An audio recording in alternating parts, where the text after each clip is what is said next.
Hello, this is Dr. Kamani, licensed clinical psychologist. I'm not a team player, really. This is for Black women in toxic jobs. So I'm having a conversation with you today, sis. If you have ever heard something about you are not a team player, you may have heard this in your toxic job. And I just want to tell you that many times this is the mind trick. So it's a mind trick that they play on you so that it's a diversion tactic. So it distracts you from really what's going on in terms of you are being the target of attack. So when they say that you're not a team player, I want you to, instead of sitting back and saying, well, why do you say that? Or what can I do? Or whatever. I invite you to first do this. I want you to sit back. I invite you to sit back and reflect on your job.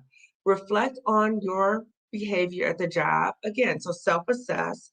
It's always important to self-assess and reality test with people that you trust, hopefully outside of the job, about what's going on and get their honest opinion about if you are a team player.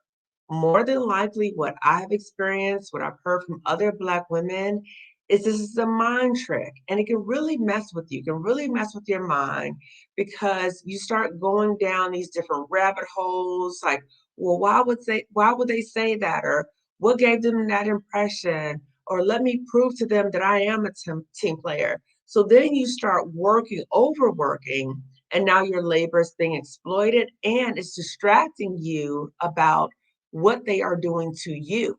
What they are doing to you is a reflection of they are absolutely not a team player because a team doesn't try to destroy other people on the team. People on the team don't engage in character assassinations of people on the team. If you're on the team, you're working together for a common goal. You all want to win. But what you may experience, as I have experienced, that even though you may think that you all are on the same team, working for the same goal, because of course that's what they're saying to you, many times you will find out that that is not the case. Many times you will see that people's own agenda, their own insecurities, their own sense of competition will overlap or undermine any sense of working as a team. They are looking out for their own interests and or the interests of the cliques that they're a part of in terms of the job place. So when you think about what's happening at the job, you have people many times who are insecure, particularly if they have gotten their position not based upon merit, not based upon they're the best qualified person for the position. And just again, think about that as your job. I know at my job, there were so many people who were not competent, mediocre at best, but kept getting promoted because of who they are connected with. So we may not know how did they get this promotion? We might even wonder, like, I don't, how did they get this promotion? You and your colleagues might be talking about it, but again, it's not up for us to figure out why they got the promotion. Okay, so if you know that this person is not qualified for that position, and you see all this cliquish types of behavior. You see people in so-called leadership positions engaging in behaviors in which they are crippling people on the team. So when you engage in character assassinations, you're gossiping about people in the workplace, you are crippling them. So how can they perform to the best of their ability if they're being undermined? So if you think about, if you're on a team, you want everybody to be playing their A game because the team is going to win. But again, if you are working in a system that is toxic, you have the people who are running around doing things to undermine so called team members. And what you might experience too is they will turn it back around on you and say that you're not the team player. But again, I want you to just do this, okay? So, yes, self assess. Okay, what was going on in the situation? Was I doing something that really was not collaborative or respectful? Yeah, self assess, okay? Talk to people you trust and ask them honestly. Give me your honest opinion about what was going on. Again, I would not suggest you do this with someone in the workplace. We have heard about situations Colette Elizabeth has talked about when she was a manager, how she would find out about things that employees were doing. Not that she even cared, but she would find out about things that employees were doing from their so-called friends. So I think I'm gonna do a video about your so-called work friends, okay? So think about that. And I want you to, once you do all that, once you self-assess, once you get that honest reality testing from people you trust, I invite you to think about, is this a diversion tactic to divert attention away from what these people in the workplace are doing to you? Are you being attacked? Are you being undermined? So if that is happening to you, then let's think about it differently. Are they a team player? So how can you call yourself a team player as a so-called person in leadership if you are engaging in character assassinations of people whom you so-called supervise? How are you a team player in which you are gossiping about not only staff you so-called supervise, but you are gossiping about other administrators? How is that a team player? How are you a team player if you are not doing or promoting conditions that will support everyone with coming forward with their A game? How are you a team player? How are you a team player if you don't do things in the benefit of the team, meaning that you highlight and support and uplift those who are putting the work in, the most qualified people to go out and do the work, but you're pulling up your friends or your whatever. I don't know what kind of relationship you all have, but you're pulling up these people to be in positions to lead and they're not competent to lead.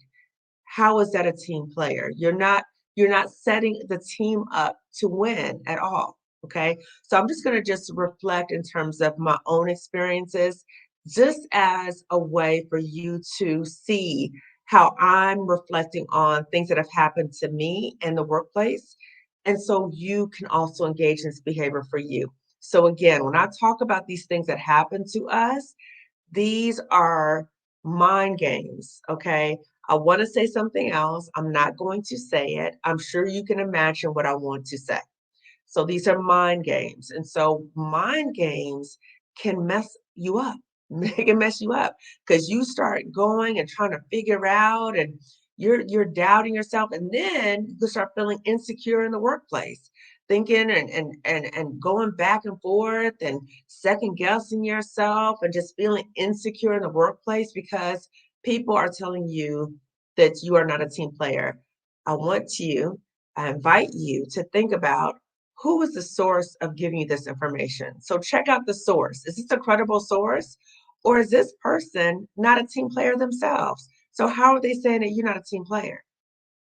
That's crazy making, okay? So when you get in these situations and you recognize this is crazy and they're about to make me go crazy, you recognize that I am not feeling well. I'm second guessing myself all the time. I'm insecure in the workplace. I go home and I'm always thinking about what I did because they said this, or they're saying that I'm not a team player and I need to meet with people to figure out why are they saying that. All those things are a setup for disaster. So when you start going down what I call rabbit holes, so rabbit holes are you're going in a direction where you're not going to find the answer. You're not going to find out why they said that. You're not going to find out what is it that you could so-called improve to um, improve your perception in the company to help you promote. It's a rabbit hole. A rabbit hole is an example of a mind game. So please recognize what the rabbit holes are. So I'm going to share with you about times that I went down some rabbit holes because I don't want you to do it too. So again, I'm being very transparent about my previous work experiences before I resigned, and I'm talking about my healing journey. These videos, my hope is a way for you to reflect on your own work experiences. And if you are starting to recognize some things like that was off, what was that? it didn't feel good in your spirit, it's probably off. So no matter where you are in terms of the continuum of, okay, I can't stand this job, this crazy stuff keeps happening to me, to I'm ready to go, what I want you to do, what I invite you to do, what I hope that you are doing is paying attention to how this job is impacting you physically and psychologically. So these mind games, like I talked about before, they can really mess you up. So if you want to reclaim your power and you're thinking, I don't want no parts of this. Think about it as like a roller coaster that you didn't sign up for, a nightmare that you're having that you keep having. You didn't sign up for that. So if you're in that position, there are things that can help you. So one of the things that can help you, particularly when you get in this mind stuff and you got to clear out this mind stuff, one thing is therapy. So I cannot stress that enough. Therapy can help you reality test and recognize when you in some mind game messed up situation. Another thing is the masterclass I've talked to you about before. Now you may have thought, oh, masterclass is over, I missed it. No, you can access the replay. So the masterclass is a collaboration between S. Emery Archer, who's the anti-HR lady. She's also an HR consultant and an attorney. So it's a collaboration between both of us. And we talk about how to get your mind right. So I talk about that part. And she talks about HR being empowered if you choose to go to HR, how you advocate for yourself. She has actual templates that I wish I knew about her years ago before I resigned, actual templates of what to do in that situation so that you can leave a toxic job with your coin. So I'll focus on the sanity part, how you can leave with your sanity. She focuses on how to get your coins and how to protect yourself with HR. So to access the replay, so again, you can access the replay, the masterclass is over, but you could still access the replay, and the replay is awesome. Okay, so it's the same information, you're just not live there. And the benefit of the replay is that I have heard, and this is so, it still is very disturbing to me when I hear about it, about how Black women are um, concerned about posting things on LinkedIn because of LinkedIn trolls. And I did a video about LinkedIn trolls, and I've heard about it, that is for real. So LinkedIn trolls are people at the job who are scouring around LinkedIn, following their employees to see what they're doing, what they're commenting on, if they're trying to apply for another job. So it's like that plantation mentality.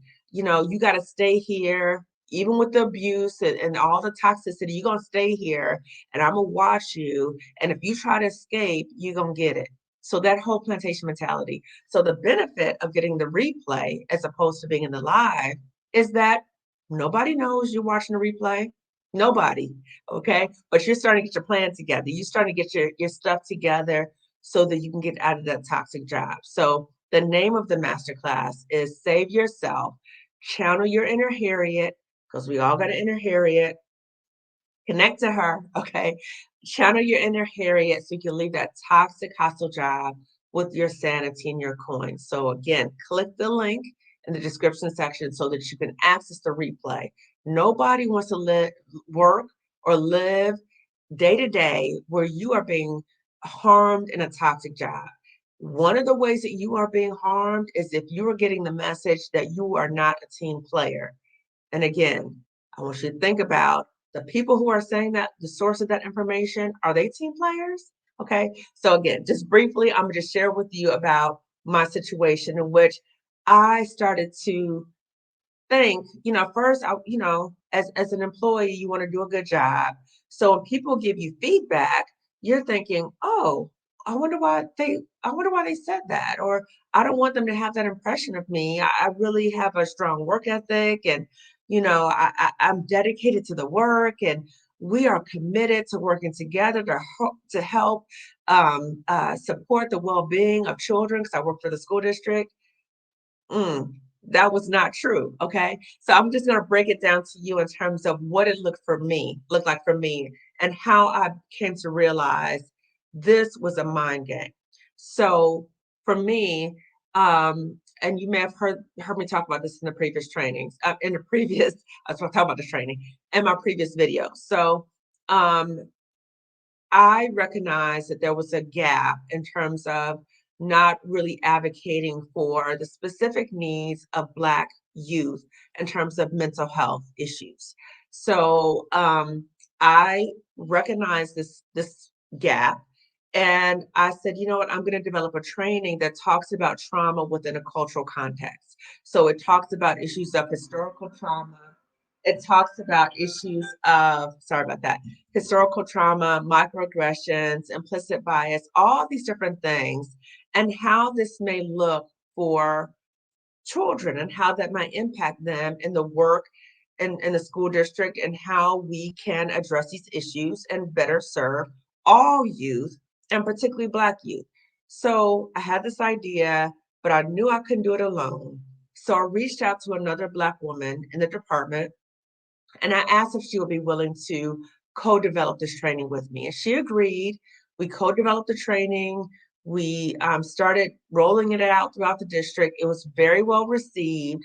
You may have heard me mention before that the unit that we were part of, which was the mental health unit within a school district, that unit, again, even though the training focused on supporting the mental health of students, all students, and we talked about Black students specifically too in the training. So even though we did this, and it was very well received throughout the whole district, even though we did this, the unit that we were I'm gonna say so-called, a part of, did not support the training. So with all those mental health professionals who were under this unit, they did not support the training. So think about that. They're talking about being a team player. We have done something to support the mental health of students.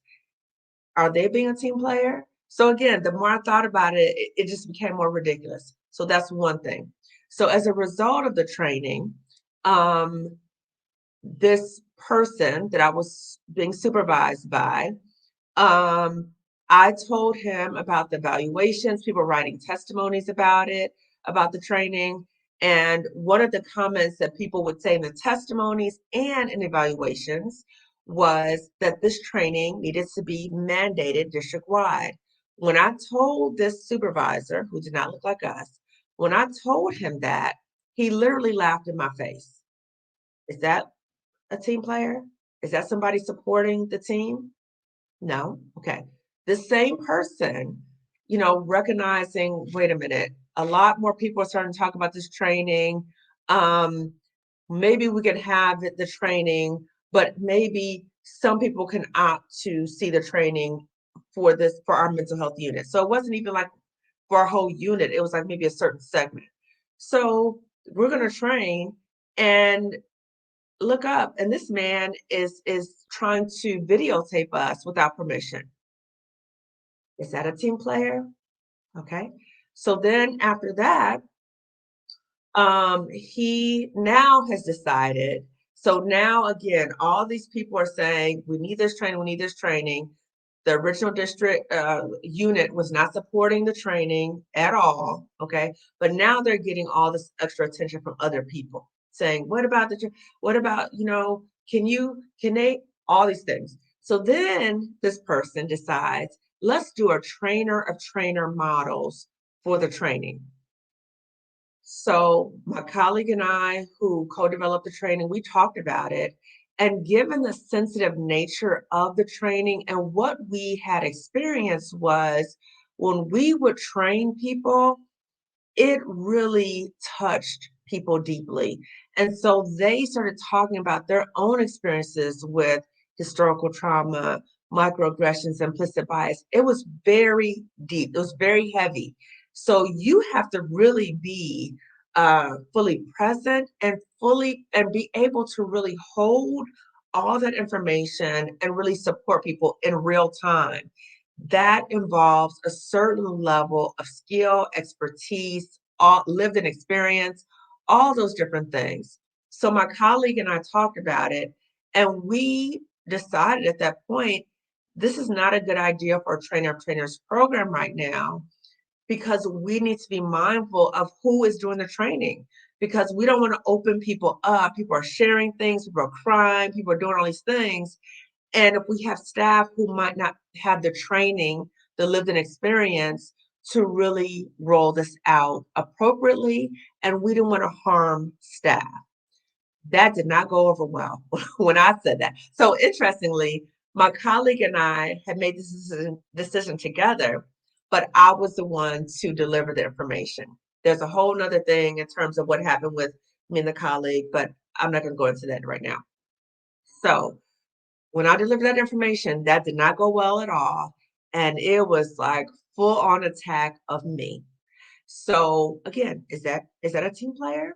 Is that a team working with you? No. So shortly thereafter, I don't know, at some point I was demoted. I can't remember the whole sequence. It was so ridiculous. So at some point I was demoted and I was told that my position was no longer a full-time position. What I had noticed was someone whom I had some degree of trust and ended up betraying me, had some degree of trust. This person was became my supervisor later. This person started taking away things from my job duties and started doing it herself. And then was like, oh no, don't worry about that. I got it. I got it. But then come to see down the line, she says, oh, your job's not a full-time position. She had taken away those duties, number one. But even with the duties that she took away, I still was working up and above what I needed to do. I was still creating things. I was still training people. I was still doing all these things up and above. And guess what? I was even helping those colleagues who got behind in their work. So I was doing like quality review, which was you talk about mind numbing, okay? And in terms of not growing, mind numbing work. But I was even helping out people who fell behind. So again, I'm trying to work as a team. I'm helping out the team. Okay, I help out, I help out. But guess what? When I'm doing up and above what I needed to do, and I'm asking them, can you have somebody help me? Nope, couldn't do it. In fact, this woman who I so-called thought I could trust, had a moment and said some words to me. Okay. So again, is that a team player? Now, through all of this, I'm still trying to make it work because I believe in the work and I believe in how can we help kids. And no matter what's happening, I'm gonna just take it. I'm gonna take one for the team and do the work. But what was the team? What there was no team. I'm just taking the abuse for what? For nothing. There was no team. That is not an example of what a team was. I didn't have a team. So I'm out there getting abused and attacked, thinking that there was one thing, but there really was no team. So I invite you to think too. Are you really part of a team? And who is giving this information that you're not a team player? Because more than likely they are undermining you. They are not a team player. Okay. So again, diversion. Let me put it back on you. So the last thing I want to give is in terms of an example was um, unfortunately, we're seeing a increase in the rates of Black youth suicide, and this has been happening over years. And during the pandemic, we've also seen that. Okay, so outside of the job, again, outside of my work hours, outside of my job, I worked with the Association of Black Psychologists, and we did a paper that was presented to the Congressional Black Caucus talking about Black youth and suicide and the importance of having a contextual understanding of the experiences of Black youth and how to really address this issue in terms of prevention and intervention from a culturally grounded perspective. Okay, so this is again outside of my work hours, I did this. So from that paper, I then, on my own time, created a training about Black youth suicide. And I started training on this outside of my job. So with the job, I told them, I said, hey, I don't know if you're aware of the rates of Black youth suicide are increasing. I did this paper and I've also developed a training. I would be willing to, provide this training in the district. Guess what I was told initially? Thank you for the information. Okay, so again, I work for the school district, second largest school district in the nation. I'm telling you that the rates of Black youth suicide are increasing, and I have a resource available. And they told me initially, thank you for the information. What does that say to you? Now, that was a slap in my face. And I knew, again, I'm just racking up signs, confirmation, this is not the place for me. Now, I eventually did doing that training. I eventually started doing the training. And I even did the training for one of our crisis team meetings district wide.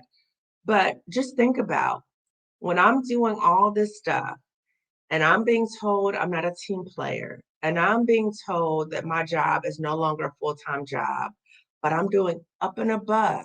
So again, you might be in the same situation or similar situation where you're being told or fed these lies, and you know that you are doing the work. You know that you're doing up and above the work, but people are trying to stunt you and distract you about not being a team player. And I want to say to you, reject the lie. Those are lies. Reject the lie, okay?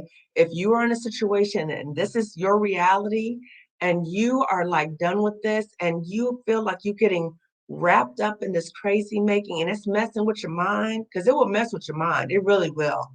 If this is happening to you and you're saying to yourself, no more, I'm done with this crap.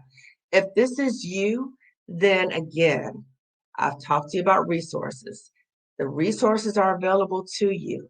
I invite you to explore them and follow up on them. So again, therapy, coaching, particularly with the Black woman coach, and the masterclass that I told you about before. So the Save Yourself masterclass. So you are truly saving yourself because this stuff in the workplace, this crazy making can drive you crazy. I mean, literally. I know that's not the technical term for it, but it can really cause psychological harm. That's more appropriate.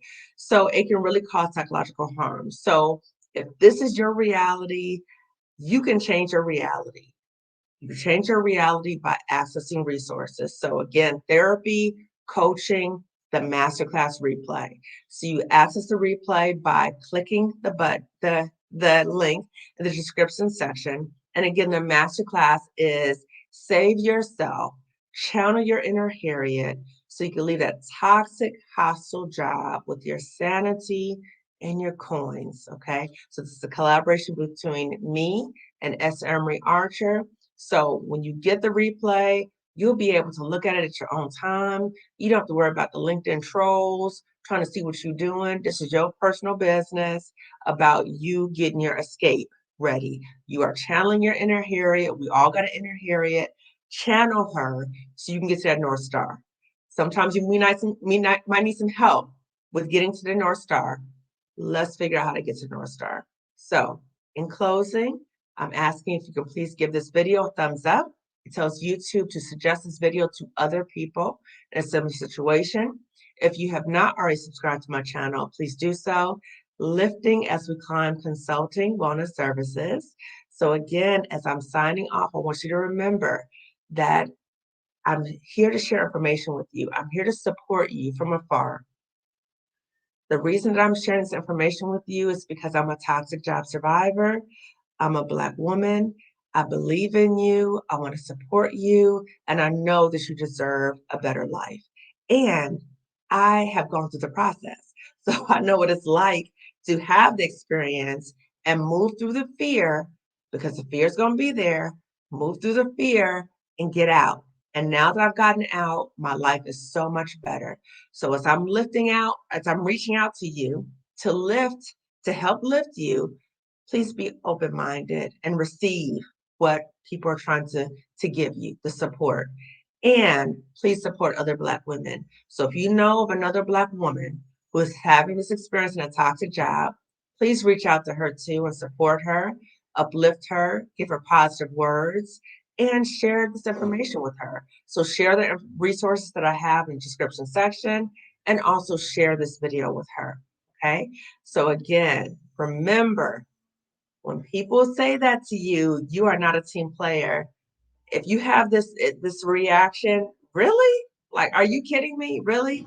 If that's your reaction, more than likely they're playing a mind game on you. Don't fall into the trap. Don't go down the rabbit holes, okay? Okay. So I will see you later. Take care. Bye-bye.